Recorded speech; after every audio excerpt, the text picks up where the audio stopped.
প্রশ্ন করেছেন তাজকিরা সুলতানা বোন। আপনি লিখেছেন, আমি একজন সরকারি চাকরিজীবী। আল্লাহ তাআলার রহমতে হজ পালনের উদ্দেশ্যে নিবন্ধন করেছি। হজের খরচ মেটানোর জন্য আমি আমার জিপিএফ ফান্ড থেকে কিস্তিতে পরিশোধযোগ্য অগ্রিম কিছু টাকা উত্তোলন করেছি।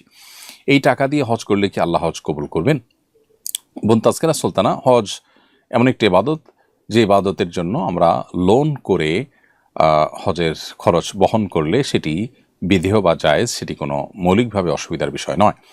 জিপিএফ ফান্ড থেকে যে আপনি অগ্রিম টাকা নিয়েছেন, এটি যদি সুদমুক্ত কোনো লোন হয়ে থাকে তাহলে তো কোনো অসুবিধাই নেই।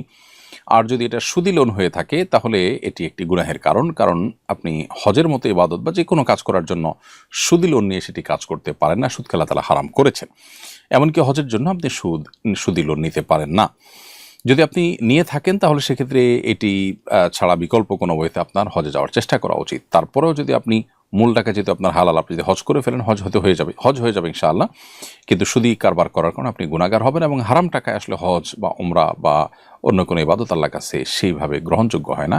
তবে আইনত আপনার হজের অন্যান্য বিধিবিধানগুলো পালন করলে হয়ে যাবে। আল্লাহর কাছে গ্রহণযোগ্য করবার জন্য হজ যে অর্থে করবে সে অর্থটা হালাল হওয়া উচিত। যদিও আপনি এখানে যে টাকাটা নিয়েছেন সে টাকাটা হালাল, এটার এগেনস্টে যে সুদ দিচ্ছেন সেটা হারাম। এই যে সুদি লেনদেন করেছেন, সুদি লেনদেন করে যে হজ করছেন সেটি আপনার হজের মানকে কমিয়ে দিবে এবং মর্যাদাকে নষ্ট করবে। এই জন্য আপনার সুদি লোন হয়ে থাকলে সেখান থেকে আপনার ফিরে আসা উচিত।